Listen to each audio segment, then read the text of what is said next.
writer Faith Martin, and Faith has written so many books, perhaps over 55, and her latest book is just out now, A Fatal End. Thanks so much, Faith Martin. It's wonderful to have you on the show today, and congratulations on your latest book, A Fatal End. Brilliant to speak to you. How are you doing today? I'm fine, thank you. Yes, busy writing my next book, of course. Always wow. am. Yes, you're always writing, and you've been a writer for a long time now. Yeah, a very long time. How many books have you had published in all, Faith? Oh, crikey. Must be 55, 56, 57. Wow, that is quite an I achievement. count with them. We must be getting up for that number by now. That's incredible. So if you counted up all these words, that would probably, cover the earth. So, oh, crikey. Fantastic. Now yeah. You're making me feel tired. Brilliant. But how did you get into writing, Faith? Because it's an interesting background that you have for your writing. Yes. Well, I never thought I'd be a writer. I come from... And the only thing I could do at school was enjoy English, so I trained to be a secretary, so I went to secretarial college. Yeah. And while I was sitting my exams there, my parents had a very bad car crash, which oh, disabled Lord. them both and left them in hospital for months. So being the youngest and the only one left at home, I decided to stay at home and look after them, which I did for about 30 years. I was a carer for them. Wow, my goodness. But I needed to do something other than, to keep my mind active and do something. And the only thing I really ever liked doing was reading. So I thought, well, I can't just sit and read books. Why don't I try and write one? Just for my own pleasure and like a hobby. Yes. And so I did, and didn't think anything of it. And my dad read it and said, you should send that to a publisher. I thought, no, don't be daft. So I sent it to a publisher, and it probably came out with a rejection slip, like everybody who tries to be a writer would know about rejection slips. I thought, yeah, that's what I thought. Wrote another one, again, just to give myself something to do. And my dad said, you really should try and do something with that. So I said, well, there's no point sending it to a publisher, they'll just send it back. Everybody knows you just don't get into publishing, Right. Probably most people go to a university and study English, or their family's in the publishing business, or they know somebody. And absolutely, it's so hard. I was a country girl, didn't know anybody, so I said, well, was no point. So a friend said, you should look up the Writers and Artists Yearbook, which is a publication for writers and artists who want to try and find ways into the profession, and the advice there was to find an agent. Yeah. Didn't know anything about literary agencies, so I just sort of looked up in the list of agents and sort of found one who seemed to be sort of on my wavelength. She seemed to like the same sort of things I did, so I sent it to her, and her name was Dot Lumley. Okay. Wonderful lady. Yeah. Wonderful woman. She was major for many years before she died of cancer. Oh, I'm sorry. And she took me on. Yeah. And taught me and was my editor and encouraged me and took me under a wing. Otherwise, I don't suppose I'd ever been published.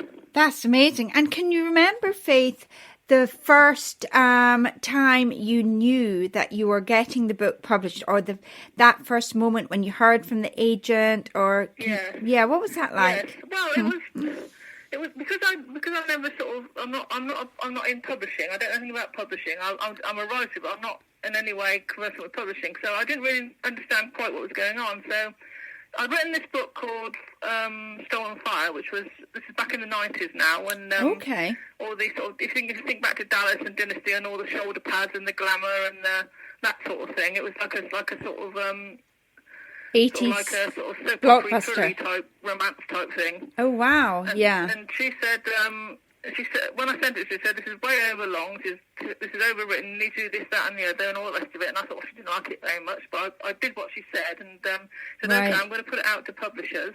Mm-hmm. And she rang up a little while later. Said, okay, I've got somebody who seems to be interested. I'll let you know. And I said, okay, and carried on writing. Didn't think anything of it. Yeah. And the next afternoon, she rang me and said, we're going to take it. I thought, oh, fantastic.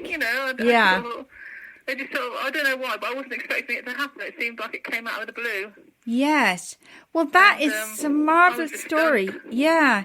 And it's so wonderful to hear of something so promising and so positive coming out of such a disastrous situation, because it must have been, I mean, for your life to suddenly just stop due to, you know, caring for your parents. I mean, that was such a kind thing to do. And, you know, everybody has family that, you know, somebody can be ill or, you know, but it takes a special type of person that will then kind of devote their life to looking after them. So you were richly rewarded in the end. Well, I love my mum and dad. My mum and dad were wonderful. They were the salt of the earth. My dad was in the Navy, in the war. Oh. And my mum was a Birmingham girl. She came to join the RAF at Hayford. That's how they met. And they were the salt of the earth. They were just...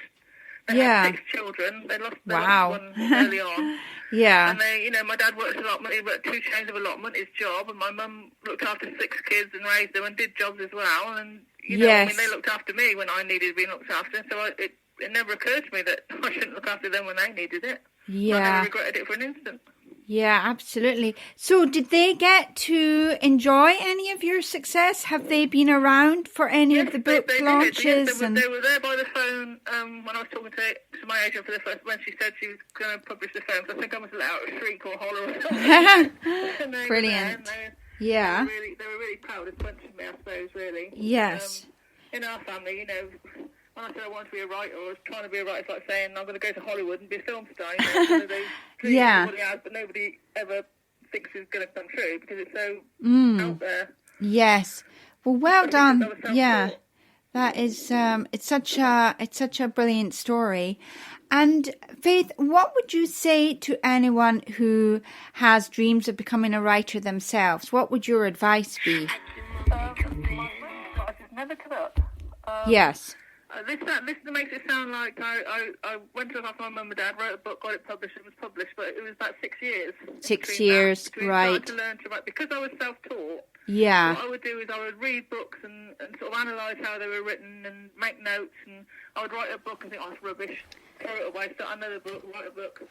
And it took 6 years for me to actually write the book that was published. To write it, learn to write it, find an agent, figure out what I should be doing. Yes. And get an actual publisher to do it. It took 6 years. Wow, it's not an overnight thing. But, I mean, that's only my story. Some other people, especially now with self-publishing. Okay, that's true. It's a totally different ball game. Yeah, but with self-publishing, and social media as well. Exactly.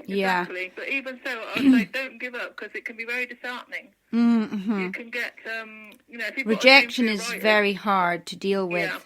Yeah. And so that's my main advice: do not give up. Yeah.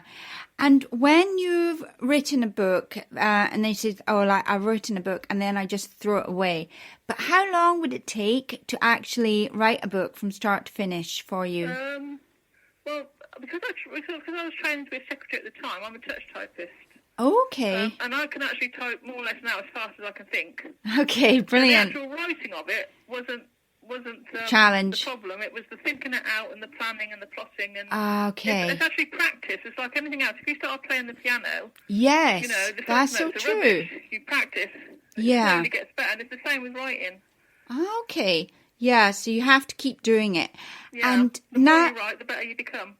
Absolutely. And when you are writing a new work, Faith, do you tend to read other writers, or do you completely focus on your own stories? Yeah, it can vary. I've always ever been a reader. Right from the start, when I was about 13, I was reading Agatha Christie. I mean, most people do. She's wonderful to start with Agatha Christie. Right. And so I've always been a reader before I was a writer, so I've never ever stopped reading.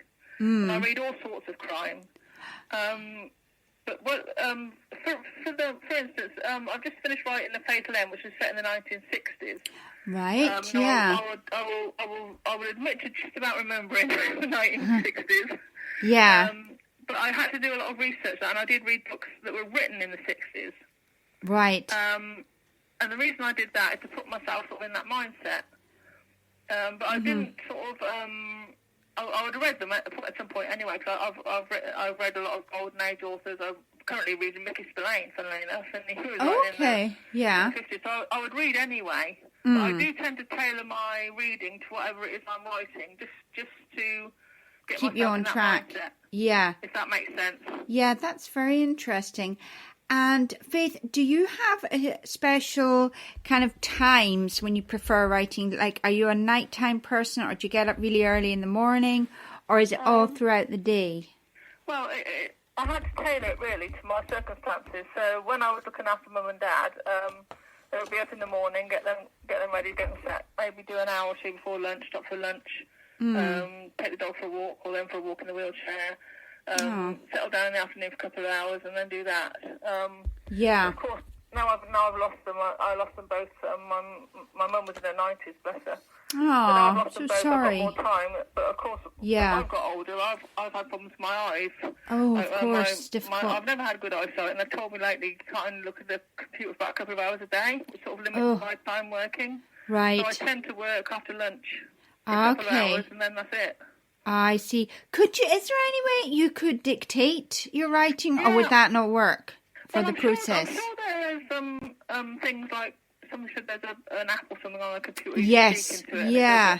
Well, I think my problem is, when you're sitting down, I think I'm writing this, when you sit down to write, you're using a certain part of your brain, and when you talk, you're using a different part of your brain.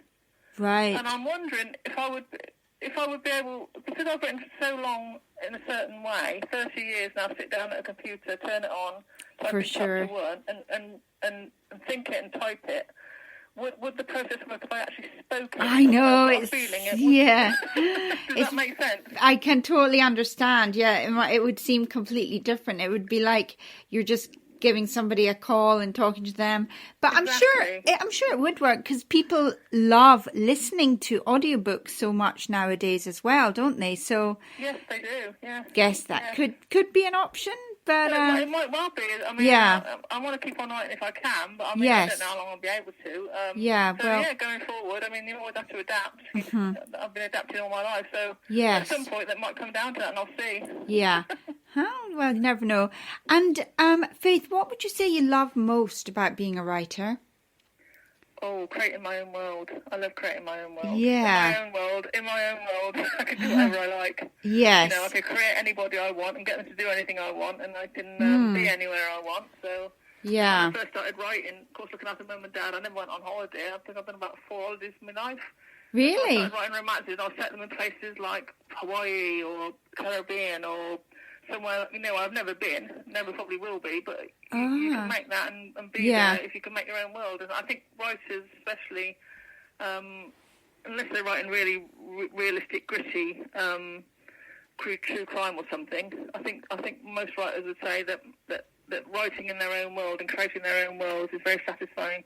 It must be, especially with what's going on in the world these days. It's a lot better to have your own world, I think. I think a lot of people find in reality it's not always cracked up to be. Rather escape into a book. Yeah, absolutely. And Faith, you were talking earlier that you do love reading classic writers like Agatha Christie. Any other writers you've really enjoyed and you've found helpful in any way? Too many. Really? I love the Golden Age authors. Yeah. I've got a list that would be miles long if I were to tell you. I mean, I love the Nero Wolfe books by Rex Stout. Okay. All the Golden Age classic English writers, Dorothy L. Sayers, Patricia Wentworth. Those who are not so well known, George Bellairs, Leo Bruce, people now that the names don't resonate now like Agatha Christie does, but there were a massive load of writers in that era who really knew their craft. Right, and I would say to anyone who wants to write crime especially, if you can find the Golden Age authors and read them, even though they're not set in modern times, they will teach you an awful lot about their craft. Very helpful, that's very interesting. And Faith, do you find when you're working on a new book or a new story, do you tend to plan it all out before you start, or do you plan it in parts? Or no, I think it comes down to the fact that I was self-taught. I met Anne Granger a while ago. She's a lovely woman, a lovely writer. Oh yes, She wrote several things, and she was saying to me she never knew where her story was going when she started.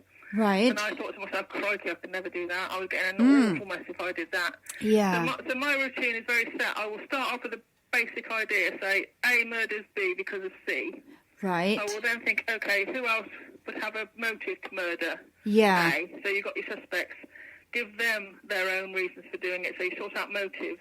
Right. Then I would have a theme, perhaps, set around a certain person or a certain thing. Then Yeah. I would do the research. Okay. Then I would do a chapter-by-chapter synopsis and write up a sort of personal profile of all my main characters. So then I've got green eyes in chapter 1, I've forgotten about it, and give them blue eyes in chapter 10 or whatever. Yeah. So I've basically got the whole book planned out in front of me before I even start to write it. Okay. I know where chapter 1 starts. Yes. How it ends, how I get there, and it's all written out on a chart for me, and I just steadily write it in one draft to the end. Excellent. Very methodical. Yeah. I will then wait for about 2 weeks to clear my mind of it, go back and then read it again and do the, see where the problems are, where the mistakes are, what doesn't work, what seems clumsy, do the second rewrite. Right. Which is usually all I need to do after all this time. And then check with my agent, and then it's up to her then to say whether she likes it or not. Okay. But that's only how I work. I mean, you. Yes. Yeah, absolutely. My circumstances were such that I had to be very self-disciplined. And very, I had to sort of make myself write sometimes when I didn't feel like it. Right. Because it was my only source of income. Yeah. But other people are going to be in different positions, and they might have a totally different way that works for them. So don't go by what I have to do. Yeah. The trick is finding what works for you. Absolutely. And Faith, do you have much contact with your readers? Do you ever do events or do you have book launches? I know things have changed over the past couple of years a lot with COVID. Yeah. But do you like that side of it or? Well, to begin with, I didn't because I live in the countryside, and as I was looking after my mum and dad, so I never got any opportunity to meet my readers. Yeah. But recently, I've started. Once I lost my mum and dad, I started doing library talks because I love the libraries. As a working class girl with no money, the libraries was one place you go where you didn't have to spend money and you can get books. Amazing resource. Yes. They might close down really worries me. So absolutely, whenever a library asks me in my local library, can I give and talk to my readers, I will always say yes. Yes. Okay, great. Have you got any talks coming up anytime soon or? I did. I was going to go to Burford Library this week actually, but of course the results of the tragic news of the Queen, I think they've cancelled. A lot of things have been cancelled. And things like that. Yeah. I don't know many people would want to be interested in anything like that at a time like this. Well, it might be rescheduled. I've spoken at Carterton, and I'm not very good on social media. I'm not very good with computers. Okay. So, but I do have Twitter and I do have Facebook, so I do contact people through that sometimes. Lovely. And so if people would like to find out more about you, Faith, how's the best way to do that? What's your It's probably through HarperCollins because they've set up a website for me. I'd have no idea I set up a website or an author page or anything like that. If you get in touch with HarperCollins... Yes, or Twitter. What is your Twitter name? Faith Martin _Nob, I think it is, you find me at. Great. Okay. But for upcoming events and things, it's best to look on the website, which is HarperCollins. Excellent. Okay. We'll do that. Well, thank you so much, Faith. It's been wonderful to speak to you, and all the best with the new book, and hopefully we might chat again. Thank you very, very much. Well, thank you for having me. Thanks a lot. It's been great. Thank you. All right. Okay, bye.